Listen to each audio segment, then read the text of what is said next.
ओम श्री परमात्मने नमः. ओम श्री सद्गुरुवे नमः. माझे सद्गुरू परमपूजनीय संजय गोडबोले गुरुजी यांच्या चरणी आपल्या पंढरपूरचं आदिदैवत आपलं पंढरपूर म्हणजे आपल्या प्रति शेगाव म्हणजे पंढरपूर आपल्यासाठी तिथलं आपलं आराध्य संत शिरोमणी संत श्रेष्ठ श्री गजानन माऊली यांच्या चरणी साष्टांग दंडवत करतो. माझ्या समोर बसलेले तुम्ही सर्व माता भगिनी यांच्या चरणी साष्टांग दंडवत करतो. विशेषतः मुंबईवरून आलेली जी काही आमचे गजानन भक्त यांची जी वारी आहे खरोखर तुमच्या सर्वांच्या चरणी साष्टांग दंडवत करतो. कारण सोपं नाही आहे आणि त्यातल्या त्यात इतकी ज्येष्ठ आणि श्रेष्ठ साधक आमच्या अस्मिताताई सेन या वारीमध्ये नित्य असतात, नेहमी असतात. त्या तुमच्या सगळ्यांच्या पायाची धूळ घ्यावी आणि तुमच्याही दर्शन व्हावं. कारण काय आहे, या गावानं आमच्यावर खूप प्रेम केलंय. आमचे ज्येष्ठ बंधू आमचे प्रकाश भाऊ झवर या परिवारानं आमचे राजू भाऊ झवर असतील, बाळूभाऊ असतील आणि दुसरे आमचे शेंदुर्णीचे पुन्हा प्रकाश भाऊ असतील, या सगळ्यांनी इतकं प्रेम जे आम्हाला दिलं आणि तुमच्या सगळ्यांचं दर्शन ज्यांच्यामुळं आम्हाला होत आहे ते भाषाप्रभू आमचे कुलकर्णी सर आणि त्यांच्या जिभेवर सरस्वती नांदते आहे. आणि दुसरे खऱ्या अर्थानं कर्मयोगी असणारे आमचे भरत भाऊ यांच्या कृपेनं आज खरं म्हणजे मला पहिल्यांदा मेणगावला जाता आलं. तिथे सुरेश भाऊंचंही कुटुंब मला पाहता आलं. त्याही गावाचं दर्शन मला झालं. मी सर्वप्रथम तुमच्या सगळ्यांचा ऋणी आहे की तुम्ही आमच्यावर एवढं प्रेम करता आहात. आज सरांनी जसं सांगितलं की फार मोठं आज योग आहेत आपल्या इथे, म्हणजे आपल्या महाराष्ट्राच्या दृष्टीनं आणि भारताच्याही दृष्टीनं एक फार मोठा सुवर्ण योग आज आपल्याला चालून आला आहे. ते म्हणजे आज अनेक मान्यवरांची जन्मदिवस आहे. काय योग असतो पहा, कधी कधी काय असतं याच्यामध्ये, हे नियोजित असतं बरं. आणि यामध्ये पहिला जे आहे याच्यामध्ये पहिला जो जन्मदिवस आहे तो आमचा आराध्य आमच्या महाराष्ट्राची आमची मातोश्री राजमाता जिजाऊ साहेबांचा. कारण या आईनं खऱ्या अर्थानं छत्रपती घडवला. एक छत्रपती नाही, 2 छत्रपती महाराष्ट्राला देणारी आमची राजमाता जिजाऊ साहेब आहे. छत्रपती शिवाजी महाराज जसे घडवले ना तसे शंभू महाराज छत्रपती शंभू महाराज हेही राजमातेनं घडवलंय. 2 छत्रपती महाराष्ट्राला दिलंय आणि आपल्या धर्माला खऱ्या अर्थानं प्रतिष्ठा आणि संजीवनी प्राप्त करून देण्याचं काम या आमच्या छत्रपती शिवप्रभूंनी केलं. त्याचं सर्व श्रेय आमच्या राजमातेला जातं. त्यामुळं त्या राजमातेच्या चरणी असं विनम्र असा मानाचा मुद्रा करतो. कारण मी शिवभक्त आहे. कारण शिवाजी महाराज म्हटलं की माझ्या डोळ्यात पाणी यायला लागतं. कारण ते माझं आराध्य आहे. तर या देशाला आणि या संस्कृतीला आपली ओळख करून देण्याचं काम हे छत्रपती शिवप्रभूंनी केलेलं आहे. तसंच दुसरं एक व्यक्तिमत्व ज्यांनी आपला हिंदू धर्म हा 7 समुद्रापलीकडे नेला असा एक आधुनिक विचारवंत, आधुनिक म्हणजे ज्याने विज्ञान आणि अध्यात्म याची सांगड घालणारा संन्यासी योद्धा म्हणजेच स्वामी विवेकानंद. स्वामी विवेकानंदांनी आपल्या धर्माचं श्रेष्ठपण जगातल्या सर्व धर्म सर्व परिषदेमध्ये पहिल्यांदा सांगितलं. वसुदेव कुटुंबकम आमची जी संस्कृती आहे ही संस्कृती बंधुत्व मानणारी संस्कृती आहे. म्हणून जगाला पहिल्यांदा त्या सर्व धर्म समभावाच्या त्या सभेमध्ये पहिल्यांदा जगाला दिला शब्द दिला नवीन, तो विश्व बंधुत्वाचा. माय अमेरिकन ब्रदर्स अँड सिस्टर लोकांना आजपर्यंत माहितीच नव्हतं. हे बी आपले बहीण आणि भाऊ आहे. ते फक्त लेडीज अँड जेंटलमॅन चालू होत्या. हा पहिल्यांदा मंत्र देणारा, स्वतःच्या आपल्या संस्कृतीचं ओळख करून देणारा जगाला ते सांगणारे संन्यासी योद्धा म्हणजे स्वामी विवेकानंदांचा. आणि खऱ्या अर्थानं कर्मयोगी असणारे आपल्या सगळ्यांचं गजानन महाराजांचं संस्थान हे खऱ्या अर्थानं नावारूपाला आणण्याचं काम. आणि एक आदर्श संस्थाचा अध्यक्ष कसा असतो कुलकर्णी तुम्ही फार चांगलं सांगितलंय. एक कर्मयोगी जगाच्या पाठीवर संस्था कशी चालवावी याचा आदर्श आणि उत्कृष्ट नमुना म्हणजे शिवशंकर भाऊ पाटील. हे फार मोठं व्यक्तिमत्व. काय असतं नाही का आजकाल संस्थेच्या अध्यक्षांना संस्था मालक वाटायचे मालक होतात, संस्था त्यांना बट्टी वाटायला लागते. लक्षात घ्या. हे पहा, आपण विश्वस्त आहोत, आपण त्याचे मालक नाही आहोत. हा संदेश पहिल्यांदा खऱ्या अर्थानं महाराष्ट्रामध्ये दिला ना, तो शिवशंकर भाऊंनी दिला. एकच उदाहरण सरांनी सांगितलं की आपला गहू झाकण्यासाठी ज्या तिथं ताडपत्रे आणले असतील ते गहू झाकण्याला ते जशाच्या तशा तिकडे पाठवल्या. असं एक उदाहरण आहे कुलकर्णी सर. एक मला आठवलं आता तुमच्या ह्याच्यामध्ये गाडगे बाबा ह्यात असताना गाडगे बाबांनी मिशन तयार केलं होतं आणि ज्या ज्या ठिकाणी तीर्थक्षेत्र आहे तिथं गाडगे बाबांनी दवाखाना आणि धर्मशाळा ह्या उभ्या केल्या होत्या. आणि गोरगरिबांना एखाद्या गावात असेल तर तिथे कोणी भुकेला राहू नये म्हणून तिथे जे त्या गाडगेबाबा मिशनमध्ये अन्नधान्य यायचं तिथून ते अन्नछत्र चालवायचे. असाच एक प्रसंग आला होता. त्यांच्या एक गावामध्ये त्यांचं जे मिशन होतं, गाडगेबाबा मिशनचं केंद्र होतं आणि तिथे त्याच गावामध्ये गाडगेबाबांची मुलगी दिली होती पहा, कुंता. एक दिवस काय झालं, कुंताच्या घरी इतकी गरिबी होती, तिच्या घरी 2 दिवसापासून अन्न शिजलं नव्हतं. म्हणून तिला असं वाटलं ही संस्था आपल्या बापाची आहे, गाडगे बाबांची आहे, म्हणून ती गेली. ती गाडगे बाबा कुठेतरी बाहेर गेली होती कीर्तनाला, बाहेर मोठ्या शहरामध्ये ती गेली आणि त्या प्रमुखाला सांगितलं मला काहीतरी 2-3 पायला तरी गहू ज्वारी द्या, माझ्या घरामध्ये काही अन्न शिजलं नाहीये, 2 दिवसापासून माझे लेकरं बाळ उपाशी आहेत. त्या माणसानं ते दिलं गाडगे बाबांची मुलगी म्हणून. पण जेव्हा गाडगे बाबांना आल्यावर ती रोजनिशी पाहिली, खर्च काय जमा काय कोणाला दिलं, त्यामध्ये त्यांना कुंतेचं नाव आढळलं मुलीचं. ते म्हणाले हे काय आहे? ते म्हणाले नाही, तुमची मुलगी आली होती, तिच्या घरी काही शिजलं नव्हतं म्हणून मी 4 पायला तिला अन्नधान्य दिलं. गाडगे बाबा बोलले नाही.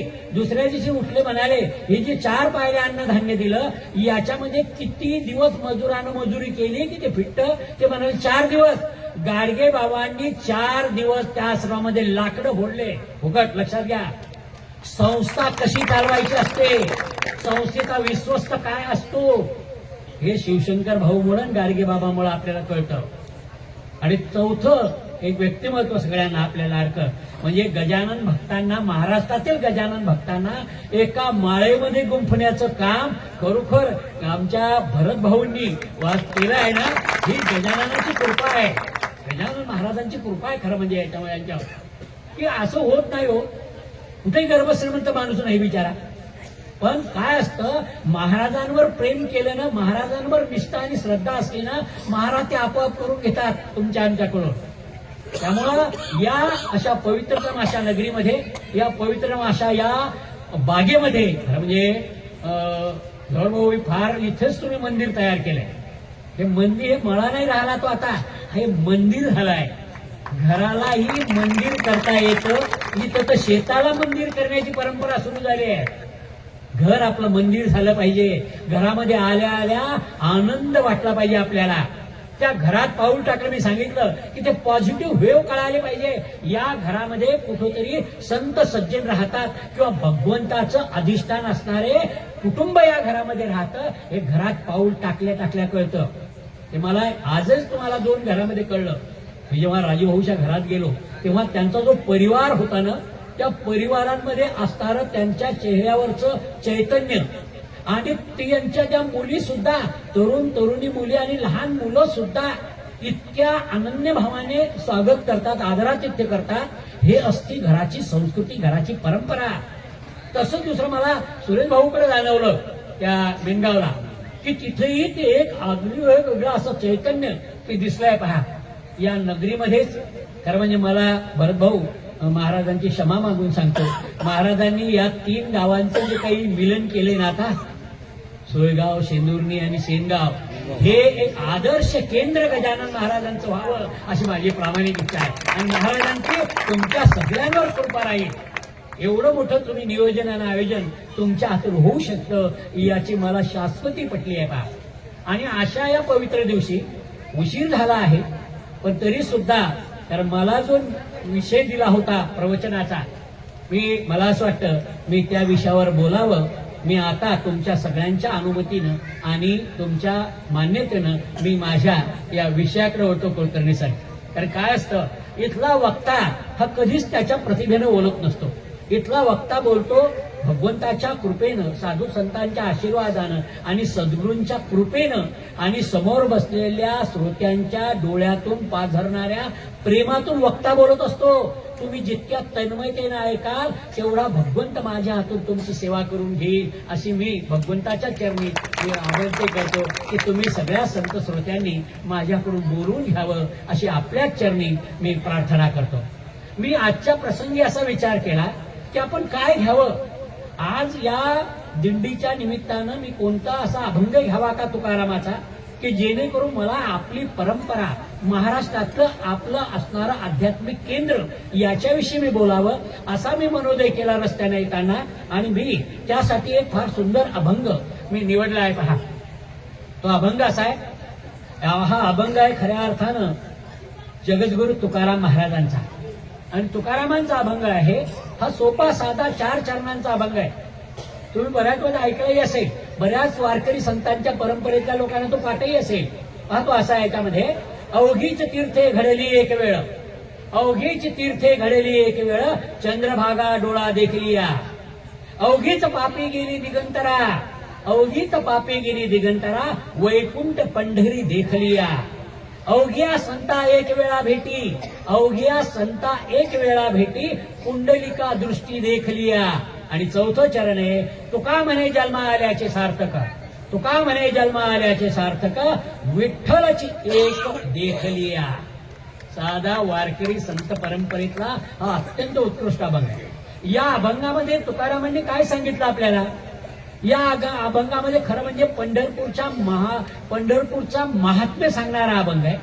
पंढरपूरच्या पांडुरंगाची महती सांगणारा अभंग आहे. तिथला असणारं जे तीर्थ आहे त्या चंद्रभागेचा श्रेष्ठपण सांगणारा अभंग आहे.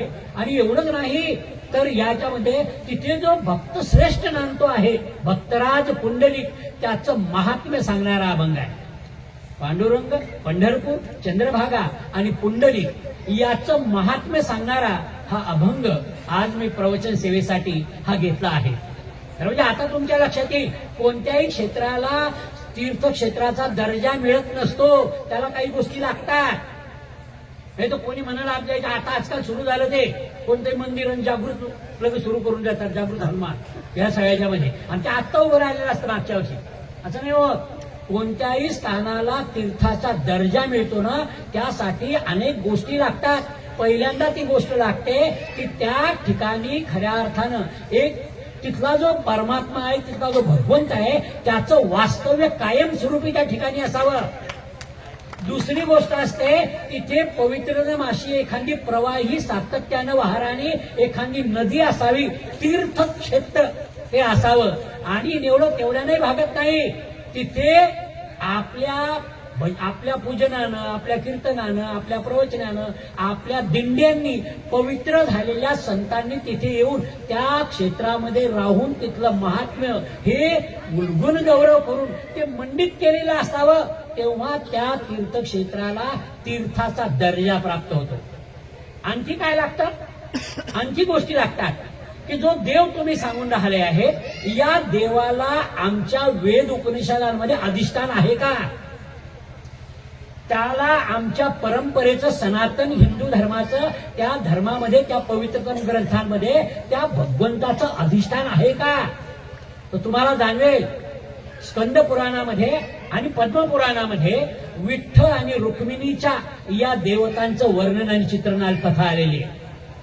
या त्याच्यामध्ये तुमच्या लक्षात येईल. आणि एवढंच नाही तर त्याच्या पुढचा जर टप्पा तुम्ही पाहिला तर त्या क्षेत्राचं महात्म्य सांगणारं एक मोठं, फार मोठं एक गौरव त्या तीर्थक्षेत्राचा हा आपल्या सर्वांचा आराध्य, खरं म्हणजे ज्यांनी हिंदू धर्माला एका माळेमध्ये गुंफलं ते आद्य जगद्गुरु शंकराचार्यांनी.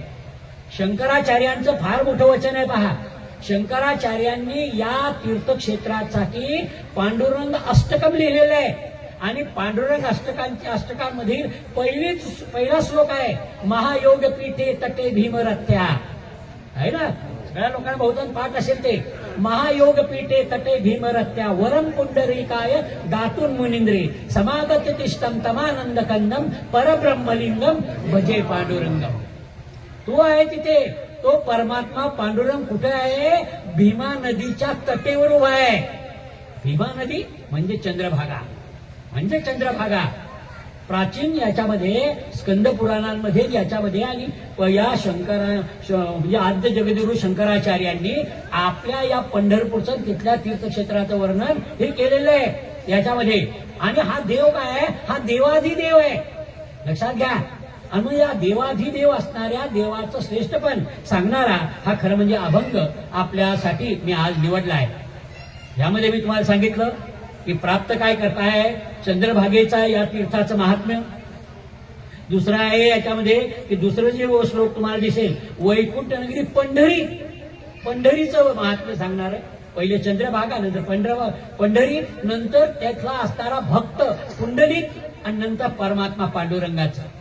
हे चरण आहे, पहिलं चरण आहे आपल्या याच्यामध्ये. अवघीच तीर्थे घडती एक वेळ, चंद्रभागा डोळा देखील. जगामध्ये जेवढे तीर्थ आहे, आपल्याला कोणालाही एका जन्मात सगळ्या तीर्थांचं दर्शन घेणं शक्य नाही.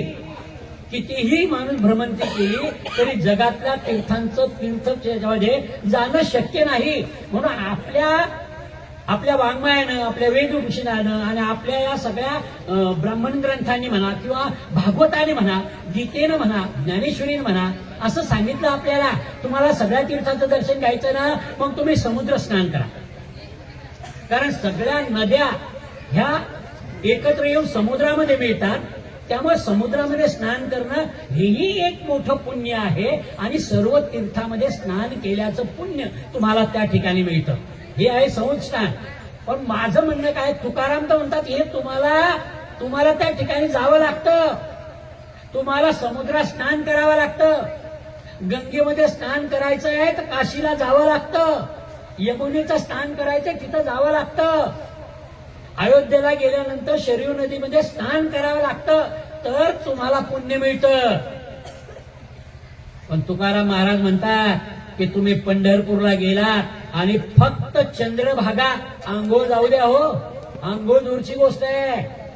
आमचे तुकोबा म्हणतात, अवघीच तीर्थे घडती एक वेळ, चंद्रभागा डोळा देखील. सगळे तीर्थ नुसतं फक्त दर्शन झालं, संपला हो मुद्दा, काहीच करायची गरज नाही तुम्हाला.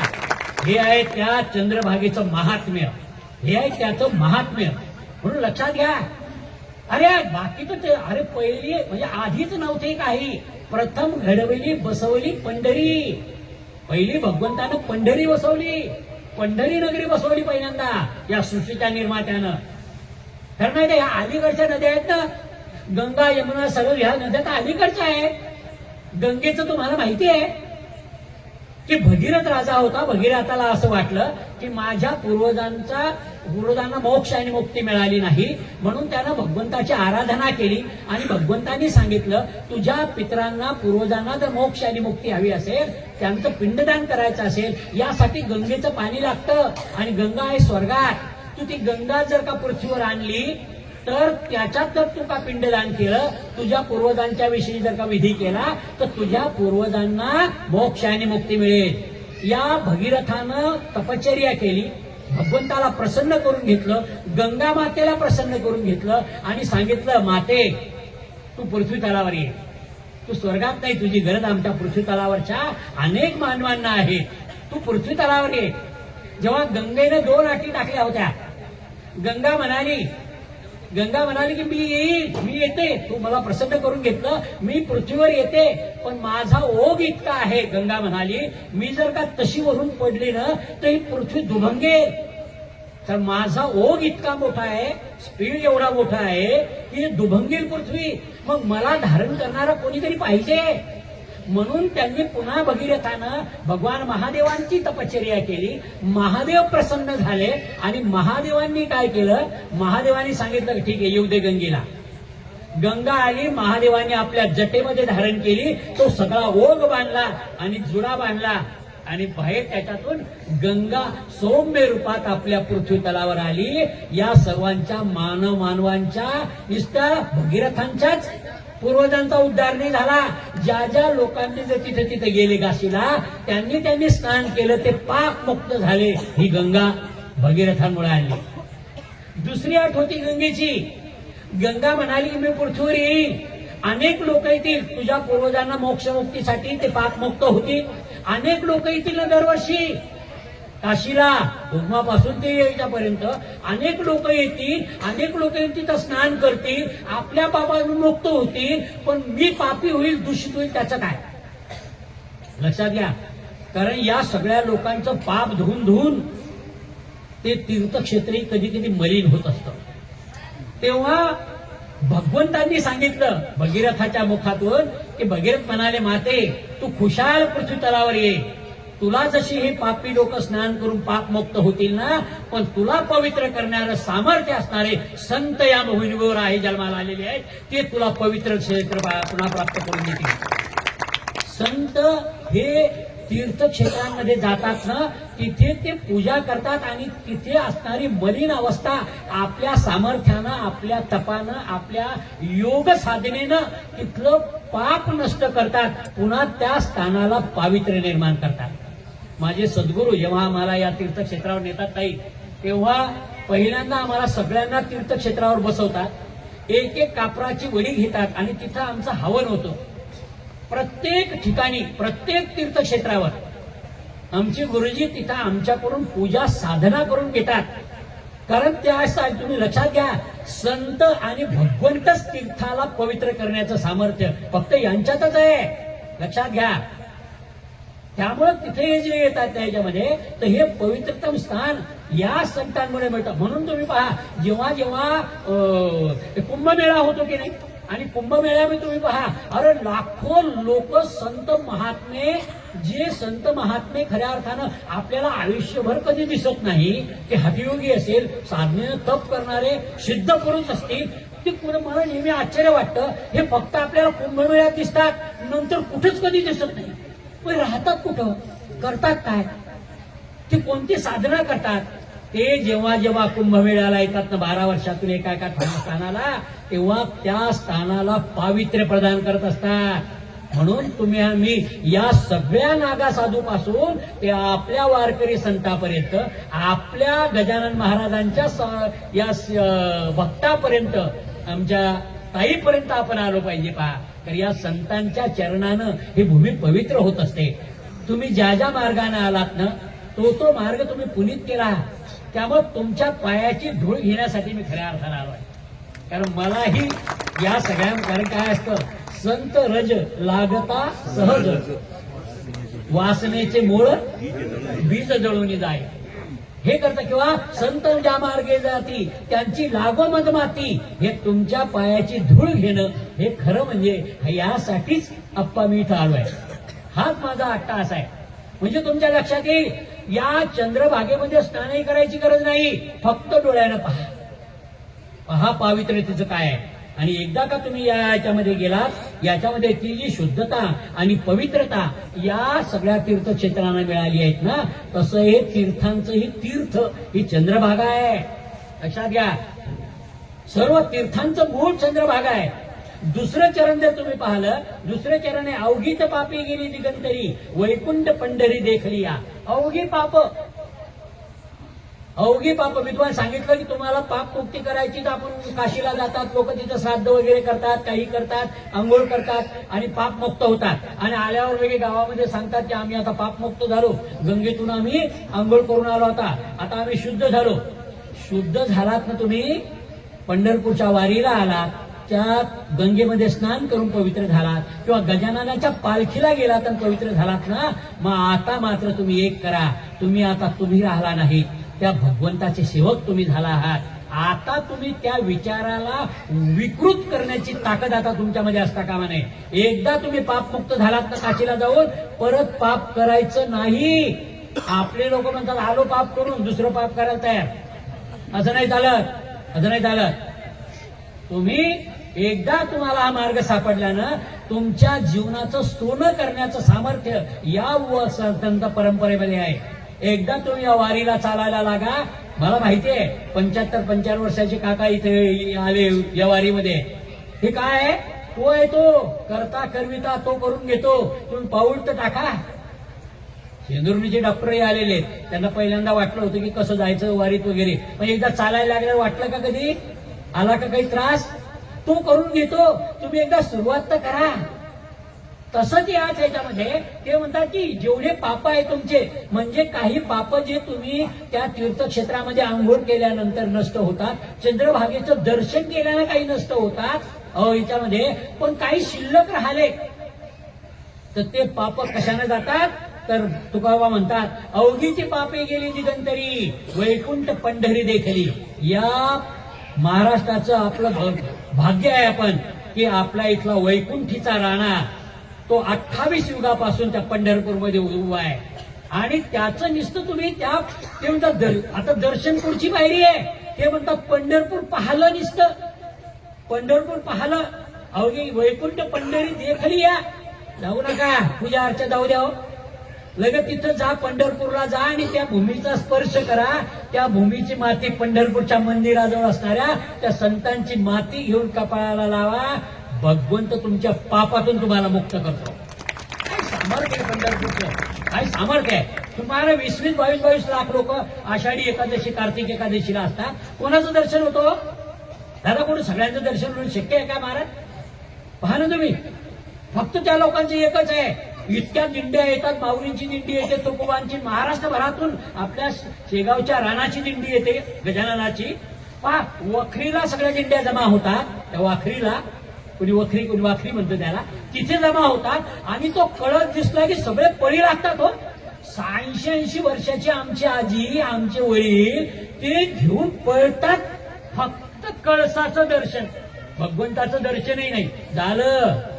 कळस पाहला झालं, सगळं पापातून मुक्तता मिळाली आहे. पापे गेली दिगंतरी, आणि दिगंतरा जातात कोणते, म्हणजे तुमच्या मागच्या या आणि पुढच्याही जन्मात तुम्हाला ते पाप शिवू शकत नाही. फक्त तुम्ही पंढरपूर डोळ्यानं पहा, पंढरपूर डोळ्यानं पहा. पंढरपूर जर का तुम्ही पाहिलं नसेल ना, तर खरंच काहीतरी कापुरं राहिलंय तुमच्या जीवनात. पंढरपूरच्या या भगवंताचं दर्शन खऱ्या अर्थानं आपण घ्यावं. नंतर माऊली ज्ञानेश्वरांची आळंदी, देहू आणि नेवाशाला जा. नेवासा अत्यंत पवित्र ठिकाण आहे. नेवासा गायकवाड मामाला माहिती आहे. नेवासा आणि पंढरपूरला आम्ही गेलो, आमचे गुरुजी पहिल्यांदा आम्हाला तिथे घेऊन गेले नेवाशाला. तिथं बसवून तिथं आमच्या डोक्यावर हात ठेवला. मी अक्षरशः सांगतो की मी अर्धा तास रडत होतो फक्त निस्ता तिथं बसून. आणि आजही पंढरपूरच्या त्या भगवंताच्या पायावर डोकं ठेवलं ना तर मी निस्ता रडत असतो. कारण मी स्वतःला भाग्यवान समजतो, ज्या पायांवर माऊली ज्ञानेश्वरांनी, जगद्गुरु तुकारामांनी, ज्ञानेश्वरांनी डोकं ठेवलं असेल, त्या पायावर डोकं ठेवण्याचं भाग्य मला मिळालं आहे. हा माझ्यासाठी खरोखर फार आनंदाचा क्षण आहे, फार आनंदाचा क्षण आहे. तेवढा की, आणि म्हणून तेवढा की हे जर तुम्ही केलं, या तीर्थक्षेत्रांमध्ये जर का तुम्ही गेलात तर तुम्हाला जाणवेल की ह्या सगळ्या तीर्थक्षेत्रांमध्ये आपल्याला आपलं दैवत, आपलं आराध्य आपल्याला भेटत असतं. पहा, आणि हा मार्ग जातोय आपला या गजाननाच्या दिंडीपासून, तो आपला मार्ग आहे परमात्म्यापर्यंतचा. लक्षात घ्या, हा मार्ग आहे आपला सगळ्यांचा. मार्ग एकच आहे आपला, मार्ग एकच आहे सगळ्यांचा. सगळ्यांना प्राप्त गंतव्य एकच आहे, सगळ्यांना प्राप्तव्य एकच आहे, सगळ्यांना फळही तेच मिळणार आहे. पण तुम्हाला मी सांगतो याच्यामध्ये, आणि म्हणून कुठंतरी अवघी पापे ते म्हणतात की दिगंतरा गेली पाहिजे. पहा, आणि शास्त्र काय सांगतात आई?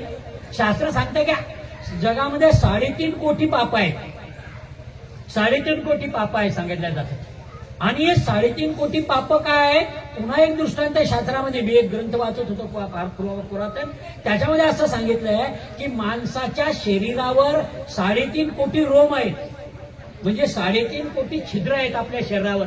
जे केस आहेत आपल्या शरीरावर, किंवा घाम येतो ना आपल्याला, तो अंगावर काटा आला, शहारा आला, तेव्हा कशी उभे राहतात?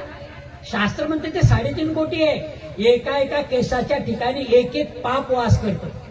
आणि या पापापासून तुम्हाला मुक्ती हवी असेल तर 3.5 कोटी पापापासून मुक्ती हवी असेल, फक्त डोळ्यानं पंढरपूर पहा. तुम्हाला सर्व पापातून मोक्ष आणि मुक्ती मिळण्याचं सामर्थ्य या पंढरपूरच्या या मातीमध्ये आहे. काही पाप वेगळे आहेत, अनेक पाप सांगितले लोकांनी, पण काही वाचिक आणि मानसिक पाप घडतात आपल्या हातून. आपण कधी कधी अपशय काय ना कोणाला मारतो, जनावरांना मारतो, किंवा कोण्या माणसाला लहान याच्यामध्ये मारतो. ही काही हिंसा आहे, पाप आहे. काही वाचिक वाचेनं कधी कोणाबद्दल आपण अपशब्द बोलतो, काही गरज नसताना आपल्या हातामध्ये एकदम ती येऊन जातं, आपल्या मुखातून एकदम एखाद्या कोणाविषयी शिवी येऊन जाते रागाच्या भरात म्हणा, काही म्हणा, हे पाप आहे, हे पाप आहे. दुसरं मानसिक पाप असतं, तुम्ही प्रत्यक्ष मारत नाही, प्रत्यक्ष तुम्ही कोणा शिवी देत नाही, पण मनातल्या मनात दुसऱ्याचं अहित चिंतता, हे तर महापाप आहे. लक्षात घ्या. आता कोणाच्या मागं कोणाची बदनामी करणे, चहाडक्या करणे, हे पाप आहे बरं. कोणाच्या मागं कोणाच्या बदनाम्या करू नका.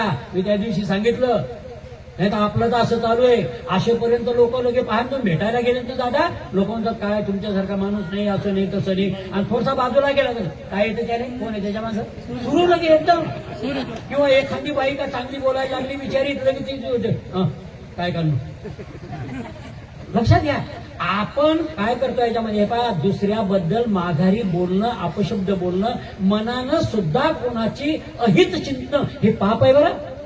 त्यामुळे हे पाप सुद्धा आपले जातात. गृहिणींच्या हातून सतत असं करताना काही पाप घडतात पहा. शास्त्रानं निर्दालन सांगितलेलं आहे पहा.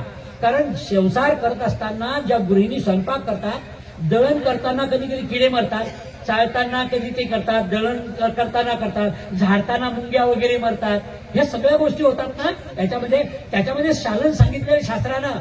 गृहिणीनं काय करावं, पहिल्यांदा जर का तुमची चूल पेटवली असेल, आता शेगडी म्हणा तुम्ही, गॅस पेटवला असेल, पहिल्यांदा त्या अग्निदेवतेला नमस्कार करा, अग्निदेवतेला नमस्कार करा, आणि जे अन्न पहिलं तुम्ही शिजवाल त्याच्यातला काही अंश हा अग्नीला समर्पित करा.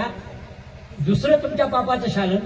तिसरं ते म्हणताय की तुमच्या दारामध्ये, तुमच्या दारावर एखादी गाय आली असेल, त्या गायीला, तुमच्या घराच्या समोर एखादा कुत्रा असेल, त्याला तरी चतकोर कुटका तरी तुम्ही त्याला द्यावं, आणि घराच्या वर पक्ष्यांना पाणी पिण्यासाठी आणि खाण्यासाठी सत्कोर असा तुकडा पोळीचा, भाकरीचा हा ठेवावा. या 5 गोष्टी गृहिणीनं केल्या पाहिजे. हे पापाचं शालन सांगितलेलं आहे. हे घडतं आपल्या हातून तर.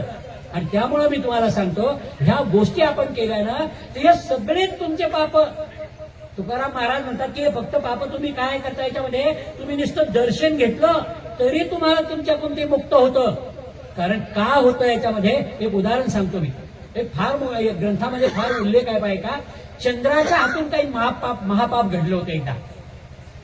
चंद्रानं महापाप घडलं चंद्राच्या हातून. महापाप आहे ब्रह्महत्या, गोहत्या, लक्षात घ्या, हे महापाप आहे. गुरुपत्नी समागम महापाप आहे. सोन्याची चोरी महापाप आहे. व्यसन करणे हे महापाप आहे. आणि या महापापापासून तुम्हाला मुक्ती करायची असेल याच्यामध्ये, तर असं सांगितलं, शास्त्र असं सांगतं की तुम्हाला जर या महापापातून मुक्तता करायची असेल याच्यामध्ये, चंद्राच्या हातून गुरुपत्नी समागम झाला होता, चंद्रा कलंकित झाला होता, त्याला शाप दिला होता, आणि त्याला त्या शापातून मुक्ततेसाठी तो पंढरपूरला आला. तिथे त्यांनी यज्ञ केले, तिथे त्याने ध्यान धारणा तप केलं, भगवंतानी त्याला पापातून मुक्त केलं. म्हणून भीमा नदीला चंद्रभागा हे त्याच्यामुळे नाव मिळाले. लक्षात घ्या, हे नाव आलं ना याच्यामध्ये, हे त्या चंद्राच्या पूजनानं याच्यामुळे तो पाप मुक्त झाला.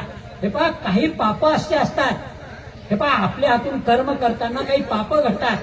त्या पापांमध्ये आपल्याला माहिती आहे की पहिल्यांदा जाणं तुम्हाला, या सगळ्या याच्यामध्ये जर तुम्ही पाहिलं तर, जर तुम्ही पाहिलं संचित कर्म घडतं. काही आपण जे कर्म करतो त्याचं संचित होतं, आणि संचितामधून काही पापाची निर्मिती होते.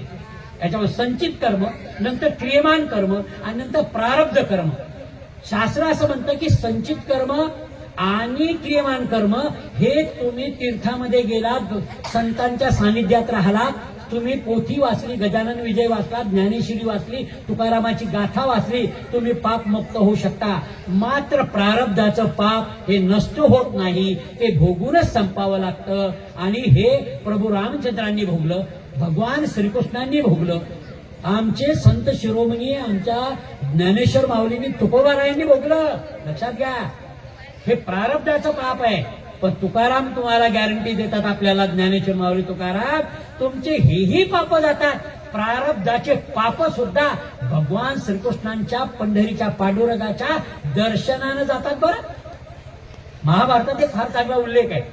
महाभारतामध्ये युद्ध होण्या अगोदर सगळेच्या सगळे कौरवांच्या या धृतराष्ट्राने सगळे राजज्योतिषी बोलवले आणि त्यांना सांगितलं की आपण युद्ध केलं तर काय होईल. सगळ्यांनी कुंडलिनी पाहिली दुर्योधनाची आणि सांगितलं की दुर्योधन कधीच युद्ध हरू शकत नाही. हा सगळे ग्रह त्याला अनुकूल आहेत. हा युद्ध जिंकणारच आहे. तुम्ही बेलाशक युद्ध करा. युद्ध सुरू झालं. काही दिवसातच सगळेच्या सगळे सैन्य अर्ध्याच्यावर मेलं. याच्यामध्ये धृतराष्ट्राने पुन्हा त्या राजज्योतिषांना बोलावलं. काय झालं. काहीच तर शिल्लक नाही राहिलं आपलं. आता अगदी 15 दिवस झाले काहीच शिल्लक नाही आणि तुम्ही तर म्हणत होते की दुर्योधन युद्ध जिंकणार आहे. मग काय झालं. त्यांनी जेव्हा ते पाहिलं पुन्हा पंचांगांचं जे शास्त्रानुसार लक्षात घ्या, तेव्हा ते म्हणाले की ग्रह अनुकूल आहे. पण त्या ठिकाणी कोणीतरी असा आहे की ग्रह त्याच्या इशाऱ्यावर चालतात. तिथं होते भगवान परमात्मा, भगवान श्रीकृष्ण. सगळे ग्रह सुद्धा मी तुम्हाला ते सांगतो, प्रारब्ध नष्ट करण्याचं श्रेय हे आमच्या पंढरपूरच्या पांडुरंगामध्ये आहे. पहा, भगवान महाविष्णू, भगवान श्रीकृष्ण म्हणजेच भगवान श्रीहरी विठ्ठल आहे. लक्षात घ्या. या कलियुगामधलं असणारं ते आराध्य आहे आपलं. तेव्हा आहे तिथं सर्व शक्तिमान असणारा आपला जो पांडुरंग आहेत ना, तो या ठिकाणी खऱ्या अर्थानं तो उपस्थित आहे. पायाच्यामध्ये म्हणजे तुमच्या आता लक्षात येईल की हा सगळ्या याच्यामध्ये हे सगळे कर्म जातात, सगळे पाप नष्ट होतात आपल्या याच्यामध्ये. आणि तुम्ही जर गेलात ना याच्यामध्ये पंढरपूरचं नुसतं पाहिलं तर, आणि पंढरपूरला जाताना एक काम करा, नुसतं सहल म्हणून जाऊ नका. नाही तर बरेचसे लोक जातात गाणगापूर, अक्कलकोट, तुळजाभवानी आणि उरले तर पंढरपूर. अचानक तीर्थक्षेत्रात नाही. तीर्थक्षेत्रात जायचं ना, एक दिवस मुक्काम करावा. तीर्थक्षेत्र असं सांगतं, ज्या ज्या तीर्थक्षेत्रामध्ये तुम्ही जाल तिथे एक मुक्काम तरी तुम्ही केला पाहिजे. कारण तिथल्या संतांचं, त्या भूमीचं पावित्र्य ते तुम्हाला लाभतं. ते लाभतं नाही तर असं दर्शन घेऊन पळतो येऊ नका. तो परमात्मा इतका सोपा नाही. तो कोणासाठी कमरेवरचे हात नाही काढत. त्याला माहितीये कोणासाठी काढायचे. अरे हे लक्षात घ्या, हा परमात्मा भक्ताला प्रसन्न होणारा परमात्मा आहे. हा तुम्ही हात तर मारा, पळत येतो तो. पण जेव्हा तुम्ही त्याला बोलवाल तेव्हा द्रौपदीनं पाहिलं पहिल्यांदा वस्त्रहरणाच्या वेळी, सगळ्यांना पाहिलं. भीष्माचार्याकडे पाहिलं, सगळ्या गुरु द्रोणाचार्याकडे पाहिलं, आपल्या नवऱ्यांकडे पाहिलं. नाही आलो कोण, तेव्हा तिला वाटलं मला वाचवणारा तोच आहे, जगाचा जगन्नाथ. त्याचा धावा करावा लागतो. त्यामुळे तुम्ही अनन्य भावाने त्या भगवंताला शरण जा. तुम्ही जात खरी. मी त्या दिवशी सांगितलं त्या पंढरपूरच्या महात्म्याचं दर्शन, तिथली मूर्ती मी तुम्हाला त्या दिवशी सांगितली कुलकर्णी दादा याच्यामध्ये, की तो परमात्मा करकटेवर ठेवून उभा आहे. कमरेवर हात आहे त्याचे, असाही हात नाही त्याचा आशीर्वादासाठी. मी सांगितलं तुम्हाला, कोणासाठी हातवर नाही करत तो, पण त्याची कमरेवर हात काय आहे. आपल्या सगळ्या संसारी भक्तांना हे सांगणं आहे, तुम्ही या अध्यात्माच्या क्षेत्रामध्ये आलात ना, या घाबरू नका. ही नदी काही खोल नाही. हा भवसागर तरुण जायचा आहे तुम्हाला पैल तीरावर यायचं भगवंतापर्यंत. अरे काहीच पाणी नाही, माझ्या कमरेवरच पाणी आहे. तुम्ही यात खरी. हे म्हणून कमरेवर हात आहे, म्हणून कमरेवर हात आहे. आणि एवढंच नाही, तो एक पुन्हा त्याच्या मागे एक दृष्टांत आहे त्या मूर्तीचा. त्या भगवंताची मूर्ती आहे ना, ती त्रिभंगाकृती आहे. त्रिभंगाकृती मूर्ती आहे. ती थोड्याशा पायांमध्ये वर झुकलेली आहे, कमरेमध्ये थोडेसे भगवंत वाकलेले आहेत आणि चेहरा थोडासा पुढे वाकलेला आहे. त्रिभंगाकृती मूर्ती आहे पांडुरंगाची.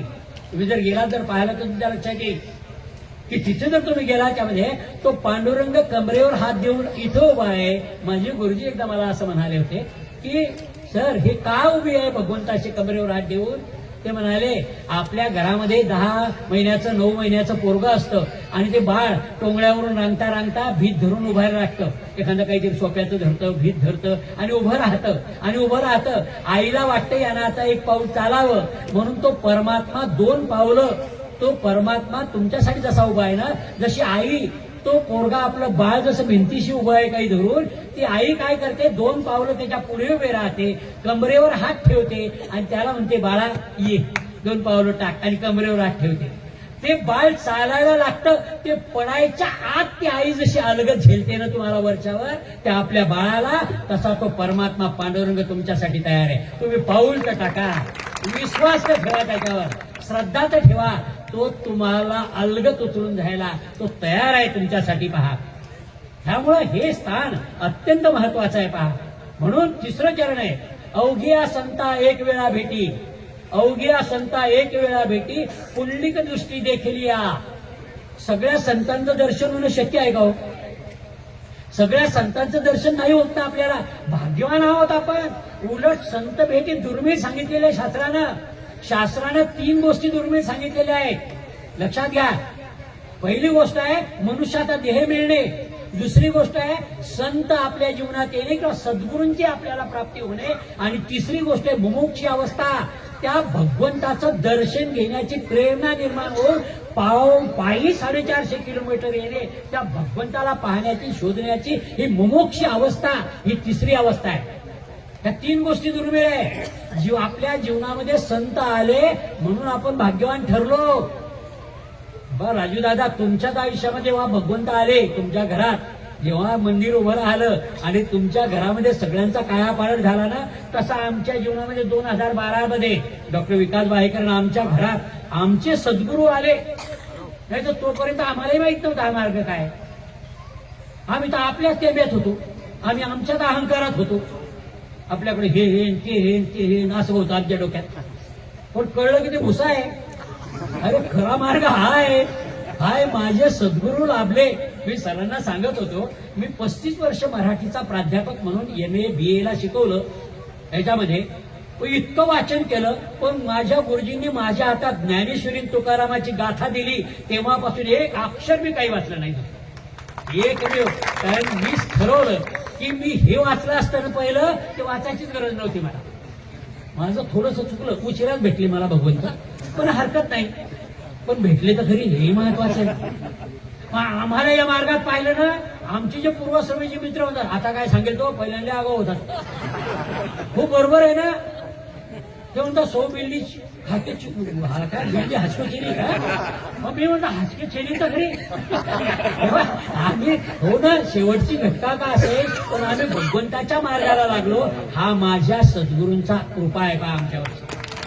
हे येतं कोणत्या वयात तुम्हाला सानिध्य मिळतं हे महत्वाचं नाही, तुम्ही त्यातून काय शिकता हे महत्वाचं आहे पहा.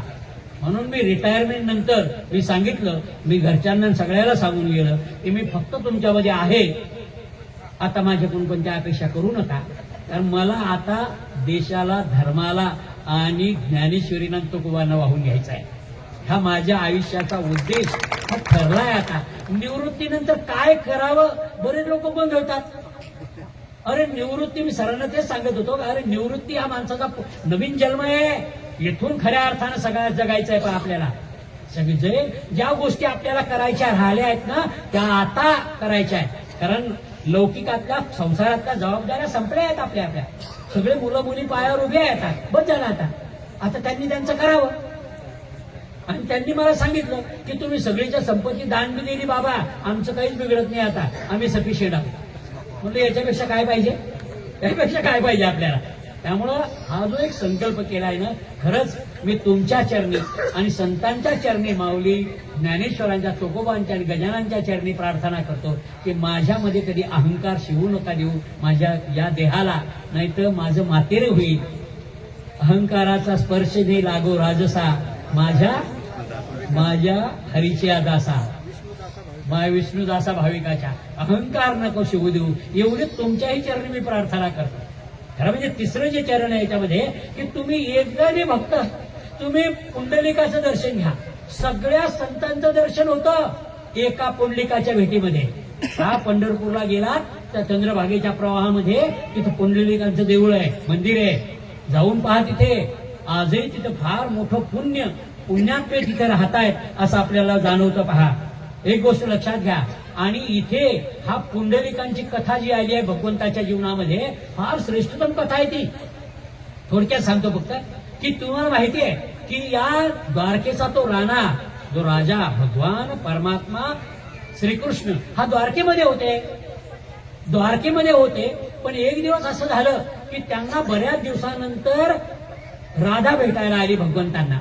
आणि राधा भेटायला आली त्यामुळं सगळ्या त्या महालामध्ये आपापल्या राणीवशामध्ये सगळ्या राण्या होत्या भगवंताच्या, त्या राण्या होत्या. तिथं राजा भेटायला आल्यामुळं भगवंताला अत्यंतिक आनंद झाला. आणि ते महालामध्ये आपल्या झोपाळ्यावर शेजारी राधेला घेऊन ते गप्पा करत होते. ते इतके मग्न झाले होते आपल्या सखीला भेटून, आपल्या सखीला भेटून इतके मग्न झाले होते की रुक्मिणी माता महालात आली हे त्यांना कळलंही नाही. आणि आपला नवरा या राधेशी इतक्या गोडीने बोलतो आहे हे काही रुक्मिणी मातेला सहन झालं नाही. कारण शेवटी स्त्री आहे ना हो. कारण आणि ही गोष्ट खरी आहे, ही गोष्ट खरी आहे, ही गोष्ट सत्य आहे. आणि त्यावेळेस त्या रुक्मिणी मातेला प्रचंड क्रोध आला, राग आला आणि त्यांनी त्या क्षणी तो महाल सोडला, घर सोडलं आणि त्या दिंडीर अरण्यात आल्या. दिंडीर अरण्य म्हणजे पंढरपूर, पंढरपूरला आल्या रुक्मिणी माता. त्यांची समजूत घालायला भगवंत तिथे आले. लक्षात घ्या, ही भगवंताच्या या पंढरपूरच्या पांडुरंगाच्या अवताराची लीला आहे. बरं, ही लीला आहे भगवंतांनी केलेली. तिथं भगवंत आले आणि तिथे असताना त्यांना कळालं, त्यांना जाणवलं खरं म्हणजे ते त्या पुंडलिकाचा उद्धार करण्याचं निमित्त होतं खरं येण्याचं. ते पुंडलिकाची भक्ती पाहून हा परमात्मा भगवान श्रीकृष्ण प्रसन्न झाले आणि ते म्हणाले मला पुंडलिकाला भेटायला जायचं. पुंडलिकाच्या घरामध्ये ते जेव्हा गेले तेव्हा पुंडलिक आपल्या आईवडिलांची सेवा करत होता. तो इतकी सेवेमध्ये रत होता. भगवंत त्याच्या घरात आले. भगवंतांनी सांगितलं पुंडलिका अरे मी आलोय. ते म्हणा आले थांबा थोडस, माझे आई वडील अजून झोपले नाहीत, त्यांना झोपू द्या, त्यांना झोप लागू द्या, मी तुमच्यापर्यंत येतो. परमात्मा म्हणाले अरे मी आलोय, जगाचा नाथ जगन्नाथ तुझ्या दारात आलोय, अरे तू माझं काहीच स्वागत करत नाही. आपण पाहिलं ना या कुटुंबानं आपले जे वारीवाले लोक आले त्यांच्या पाटावर उभं राहून त्यांचे पूजन केलं आणि त्यांची पूजा केली आहे ना, भरून पावलं तुमचं कुटुंब. लक्षात घ्या काय असतं ते म्हणा अरे तू माझा आदर नाही, सत्कार नाही, काहीच करत नाही, बरं बसायलाही काही देत नाही. तेव्हा पुंडलिकानं न पाहता एक वीट घेतली आणि मागे भिरकावून ठेवली. त्याच 4x9च्या विटेवर तो परमात्मा युगे 28 उभा आहे तो. आणि जेव्हा त्या पुंडलिकाची भक्ती सेवा संपली तेव्हा पुंडलिक मागे वळले, भगवंताला पाहून म्हणाले भगवंता क्षमा करा, मी आई वडिलांची सेवा करत होतो. ते म्हणाले हरकत नाही, मी तुझ्यावर त्यामुळे जास्त प्रसन्न आहे, तू माग तुला काय पाहिजे. तेव्हा पुंडलिकाने सांगितलं भगवंता तुम्हाला मला द्यायचं आहे ना काही, मग एक वर द्या, कायम स्वरूपी माझा जसा उद्धार करायचा आहे तुम्हाला तर या तमाम महाराष्ट्रातील या जनतेच्या उद्धारासाठी कायम स्वरूपी तुम्ही पंढरपूरला वास्तव्य करा. तेव्हापासून भगवंत म्हणाले तथास्तु. तेव्हापासून तो पंढरपूरचा परमात्मा युगे 28 हा तुमच्या आमच्या खऱ्या म्हणजे तो तिथे उभा आहे. 28 युगापासून तो तुमच्या आमच्यासाठी उभा आहे. भगवंत एवढा सोपा आहे का हो? म्हणजे एवढा मोठा परमात्मा 4x9च्या त्या विटेवर उभा आहे, एवढं लहान आहे का भगवंता? पाहिलं ना आपण त्याचं रूप वामन युगामध्ये, वामन अवतारामध्ये पाहिलं नाही तुम्ही? त्या भगवंतानं 3च पावलं मागितले ना. एवढा मोठा ज्याला 3 पावलात सगळं जग स्वर्ग मृत्यू पाताळ ज्यानं मातीत घातले, एवढा मोठा असणारा वामन अवताराचा परमात्मा फक्त भक्ताच्या प्रेमामुळं तो त्या विटेवर उभा आहे. बरं त्याच्यात मावला तो. हा परमात्मा तुमच्या भक्तीनं धावून येणारा परमात्मा. म्हणूनच तर हा चोखा मेळ्याच्या शेतामध्ये बागायत करताना पाणी देताना शेताला धावून येतो. चोखा मेळ्याच्या शेतात जनाबाई आमची दळण कांडण करते, परमात्मा तिथे तिला दळू लागतात. चोखा मेळ्याचे गुरं राखतो आमचा हा परमात्मा. हाय तो भक्तासाठी धावून येणारा असा हा आनंदखंड परमात्मा आहे पा. तो परमात्मा पंढरीचा पांडुरंग तुमच्या आमच्यासाठी उभा आहे. आणि या सगळ्याच्यामध्ये तुमच्या लक्षात येईल की तो जो पंढरीचा पांडुरंग आहेत ना, तो पांडुरंग तो उभा आहे. म्हणून महाराष्ट्रातील प्रत्येक वारकरी आणि आपल्या इकडे लक्षात घ्या, जे आपण साधक असतो, वारकरी असतो, गजाननाचे भक्त असतो, एक गोष्ट लक्षात घ्या, आई वडिलाची सेवा केली म्हणून पुंडलिक प्रसन्न झाले. प्रत्येक वारकऱ्याचं आद्य कर्तव्य आहे आपल्या आई वडिलांची सेवा करणं. जे माणसं आई वडिलांची सेवा करणार नाही कितीही वाऱ्या करा तुम्ही, बाद खतम. अरे तो परमात्माच आई वडिलांची सेवा केला म्हणून प्रसन्न झाला. तुम्ही आई वडिलांची सेवा करत असाल तो परमात्मा तुम्हाला एवढं देईल. मी तुम्हाला सांगितलं गजाननाकडे गेलात ना काही मागू नका, त्याला माहिती आहे तुम्हाला काय हवंय. कशाला सांगता, बोलून कशाला गमवतात. काही गोष्टी अशा असतात तुम्ही मागितलं ना तर पाप नष्ट होतं, तोंडातून पाप जातं. बरं मागू नका, द्या, मागताना तोंड वासावं लागतं. की भीके भीके भीक नाही मागायची. अरे तुम्ही इतके आनंद भावाने त्या भगवंताची सेवा करा. अरे तो पंढरपूरचा पांडुरंग आमच्या विदर्भ पंढरीतला राणा गजानन तुम्हाला एवढं देईल, तुमची झुळी अपुरी पडेल, 7 पिढ्या पुरेल एवढं देईल. विश्वास तर ठेवा तुम्ही, श्रद्धेनं फक्त ह्या गोष्टी करा. त्यामुळं ह्या सगळ्या गोष्टी ज्या आहेत त्याच्यामध्ये, त्यामुळं हे भक्त म्हणजे भगवंताच्या भक्तीला प्रसन्न होणारं असं हे दैवत आहे पहा. आणि म्हणून असा हा परमात्मा जो भक्ताच्या प्रसन्नतेसाठी प्रसन्नतेमध्ये प्रसन्न आहे, भक्तासाठी धावून येणारा हा परमात्मा आहे. म्हणून एक गोष्ट पुन्हा लक्षात घ्या. आणि या अवतारामध्ये भगवंतांनी काय सांगितलं, मी प्रत्यक्ष कोणतंच काम करणार नाही. या अवतारामध्ये कलियुगामध्ये मी काम कोणतं कोणाकडून करून घेईल, संतांकडून ते काम करून घेईल. म्हणून पंढरीचा राणा हा त्या पांडुरंगाचा स्वरूप दर्शन आहे पहा. पंढरीचा पांडुरंग ज्या स्वरूपामध्ये आहेत ना, तो आहे हा आनंद कंद पंढरपूरचा गजानन महाराज. म्हणून त्यांच्या लेखी तुम्ही जेव्हा जेव्हा जाल त्यांच्याकडे मागाल, तुम्हाला ते पुरेपूर देतात, कारण ते दाते आहेत मोक्षपदाचे. हे आहेत पंढरपूरचे पांडुरंग. तसंच या अवतार भगवंतांनी सांगितलं की या अवतार मी नाही, संत करतील. संतांनी सगळं केलंय. संतांनी काय केलं, ज्ञानेश्वर महाराज तुकारामांनी या संतांनी 3 जणांचा उद्धार केला. त्यांनी जडाचा उद्धार केला, जीवाचा उद्धार केला, लक्षात घ्या. आणि याच्यामध्ये तुम्ही लक्षात घ्यायचं म्हणजे जन आणि जनाचा उद्धार केला. जन जड जीव उद्धार यांचा उद्धार या भगवंतांनी केलेला आहे, पांडुरंगांनी. आणि तो संतांच्या कर्मी जडाचा उद्धार, निर्जीव भिंत चालवली माऊलींनी, हा जडाचा उद्धार आहे. रेड्यामुखी वध वधवले, हा जीवाचा उद्धार आहे. आणि ज्ञानेश्वरी तुकाराम आणि गजानन विजय या ग्रंथानं होतोय तो जनाचा उद्धार. पिढ्यानपिढ्या तरल्या आपल्या ज्ञानेश्वर महाराज याच्यामध्ये प्रत्येक गावामध्ये हरिपाठ होतो ना, हजारो लाखो लोकांचा उद्धार आहे तो. हे संत अवतारामध्ये संतांनी केलेलं आहे. म्हणून तुम्ही पुंडलिकाची भेट घ्यायची आहे. म्हणून पुंडलिक आपलं आराध्य काय आहे ते याच्यासाठी आहे. म्हणून पुंडलिक हे खऱ्या अर्थानं सगळ्या भक्तांचाही भक्तराज आहे. भगवंत पुंडलिकाला भक्तराज पुंडलिक म्हणतात, लक्षात घ्या. 3 भक्तराज आहे भगवंतांना. भगवान श्रीकृष्णांना आवडणारे 3 भक्त. एक तुमच्या लक्षात येईल, एक आहे याच्यामध्ये तुम्ही जर लक्षात घेतलं, एक आहे तुम्ही पहा याच्यामध्ये, एक आहे म्हणजे भक्त प्रल्हाद, भक्तराज प्रल्हाद. दुसरा आहे भक्तराज अर्जुन आणि तिसरा आहे भक्तराज पुंडलिक. 3 भक्त आहे ते भक्तराज, जे भगवंताच्या काळजातले भक्त आहेत. ह्या याच्यामध्ये म्हणून तुम्ही लक्षात घ्यायचं आहे, आपल्याला या वाटेनं जायचं आहे. आणि चौथा जे चरण आहे, चौथं चरण आहे पहा याच्यामध्ये, ते म्हणतायत की तुकामय जन्म आल्याची सार्थक विठ्ठलची एक देखलिया. आपल्या जन्माचं सार्थक काय आहे? मानवी देह आपल्याला मिळाला. एक गोष्ट लक्षात घ्या, आपण काही कुत्र्या मांजरा डुकराच्या आणि याच्या जन्माला आलो नाही. या योनीमध्ये आपण काहीतरी महत् पुण्य मागच्या जन्मात केलं, म्हणून तुम्हाला मनुष्य देह मिळालेला आहे. आणि या देहाचं सार्थक काय आहे? भगवंताची प्राप्ती, संतांचं सानिध्य, सद्गुरूंचा सहवास आणि या संतांनी घालून दिलेल्या मार्गानं आपला संसार करणे, जीवन क्रमण करणे, हा मानवी जन्माचं सार्थक आहे. लक्षात घ्या. नाही तर मानवी देह मिळाला, पण बऱ्याच लोकांना कळत नाही. बरं, मानवी देह मिळाला कळत नाही.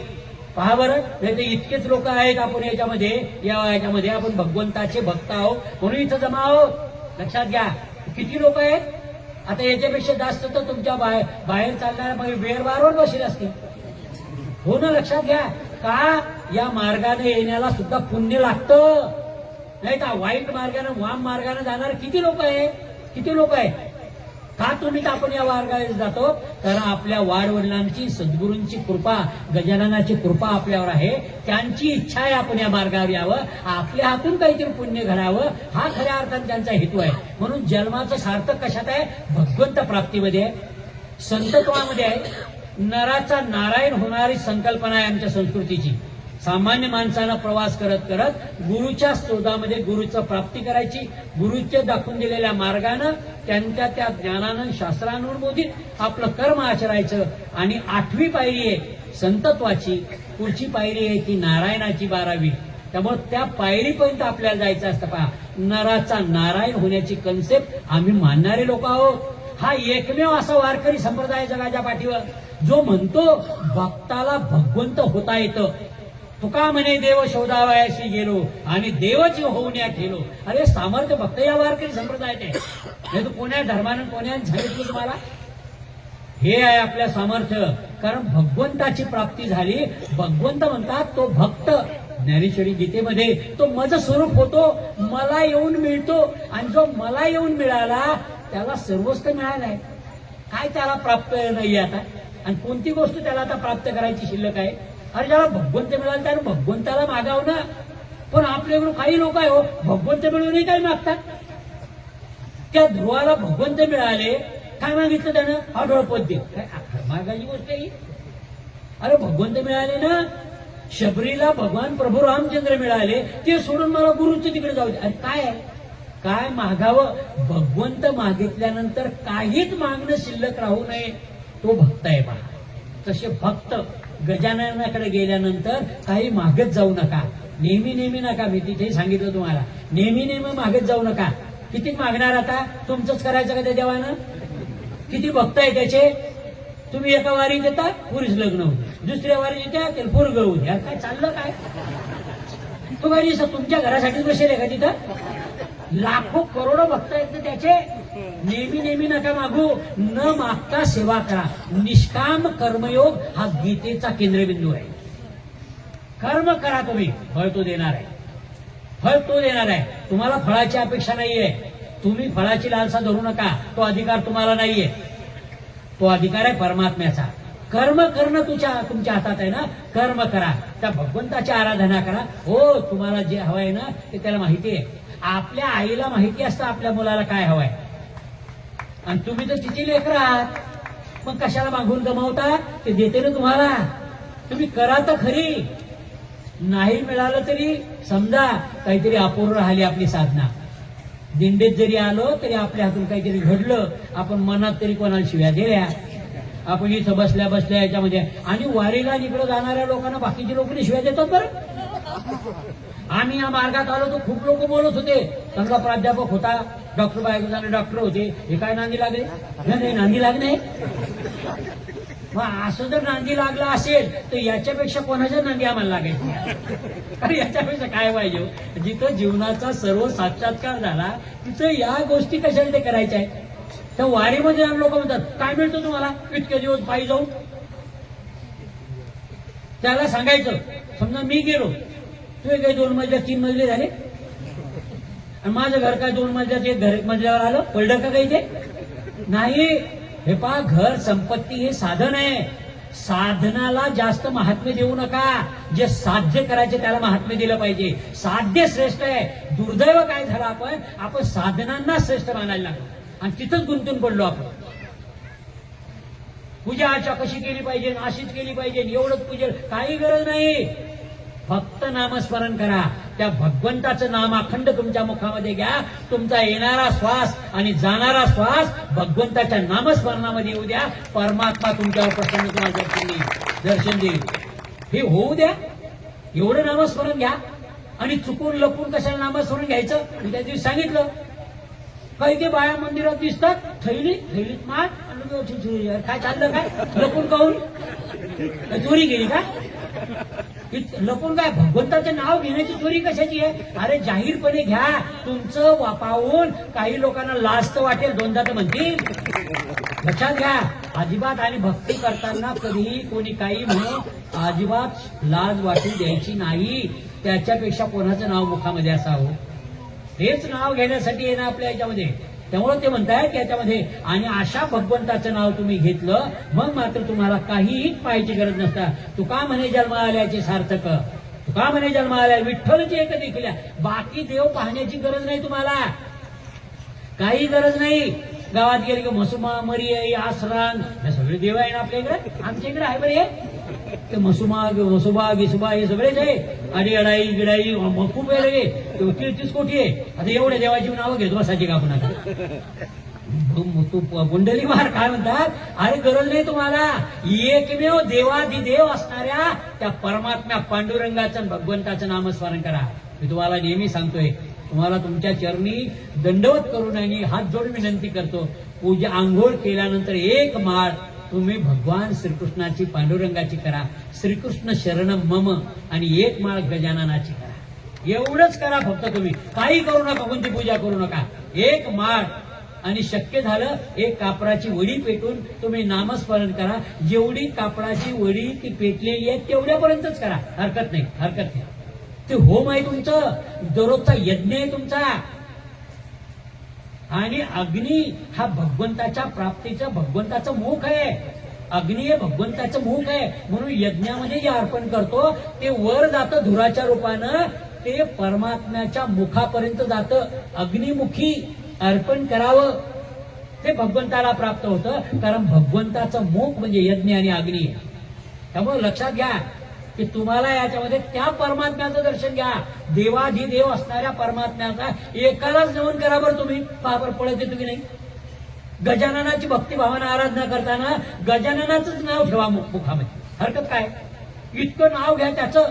पण आपलं कसं आहे, मी त्या दिवशी सांगितलं तुम्हाला, आपली थोडं गजाननावर श्रद्धा नाही आणि गजानन महाराजांची पूजा करतो, अध्याय झाला, सगळं झालं, आणि बाजूला का स्वामी समर्थ असले, बाजूला का इकडं साईबाबा असले, इकडं का शंकर महाराज असले किंवा बाळूमामा असले, तर आपल्या मनात येतो आपण त्याची पूजा नाही केली असते.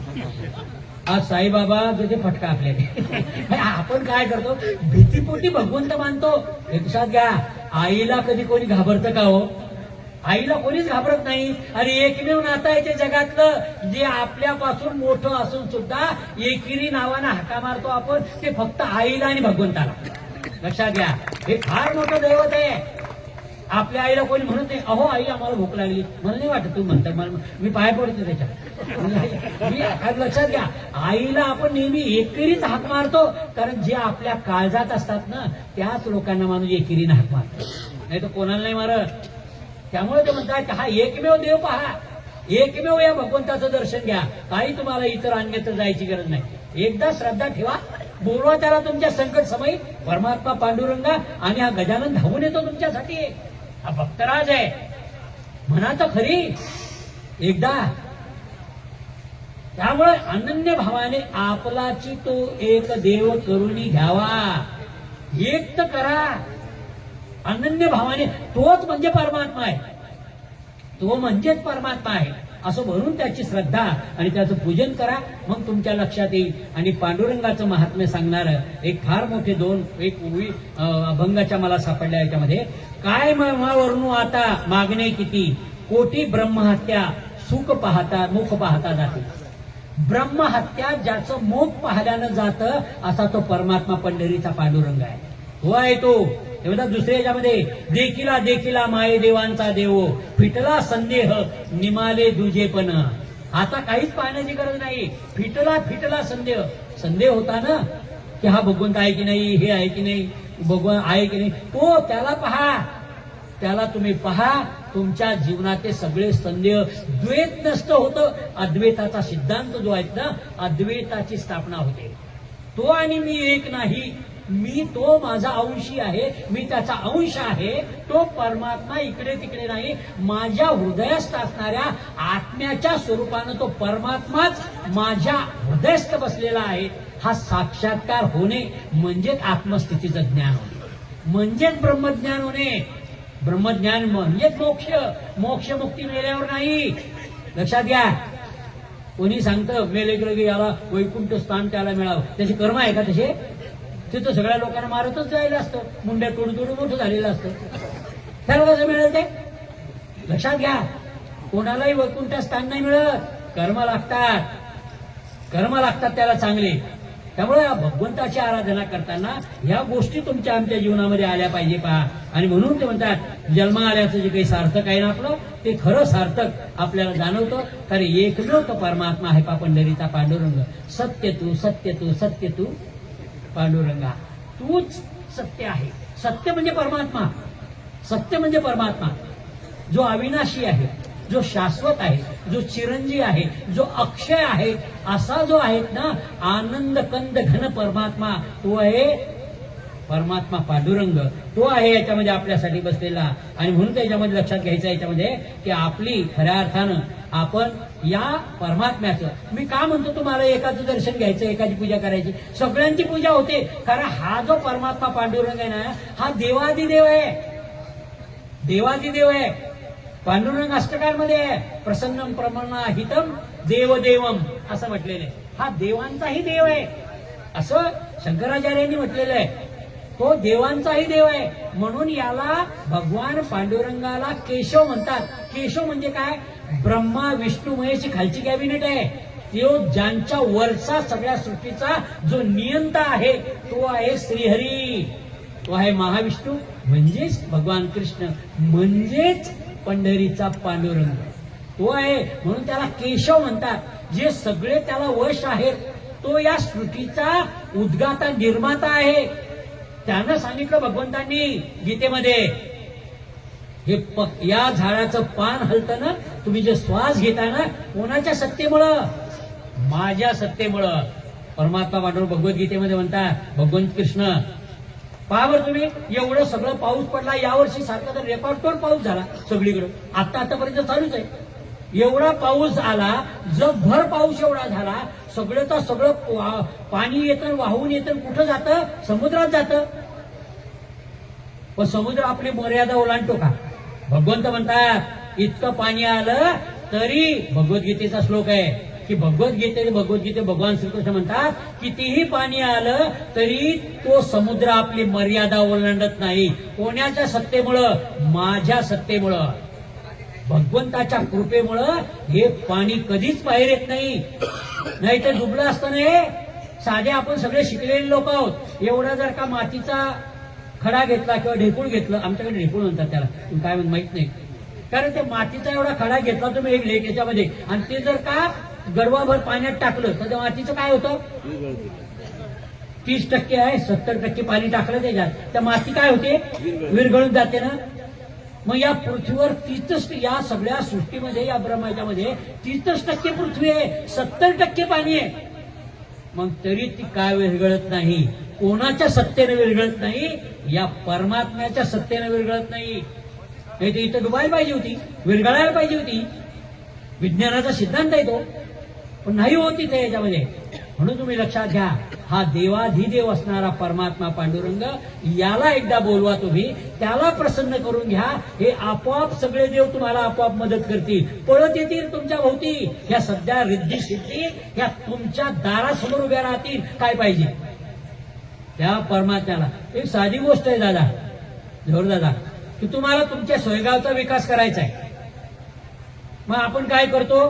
वार्ड मेंबरकडे जातो, पंचायत समिती मेंबर किंवा तिथल्या तालुका नगराध्यक्षाकडे जातो, पंचायत समिती जिल्हा परिषद मेंबर किंवा आमदार, खासदार, मंत्री, बरोबर आहे, आमच्या गावचा विकास करा.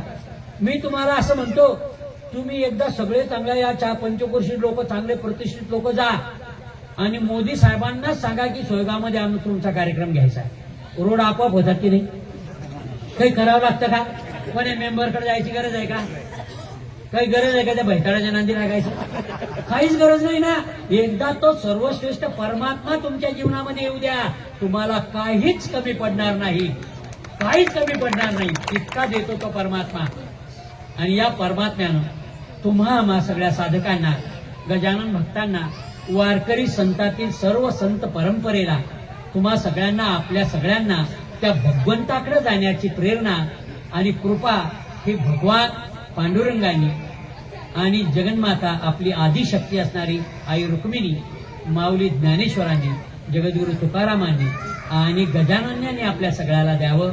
आपल्या हातून मोठं धर्म कार्य व्हावं, यासाठी अशाच दिंड्या, अशाच भावी भक्तांचा मेळावा आपल्याला भेटावा.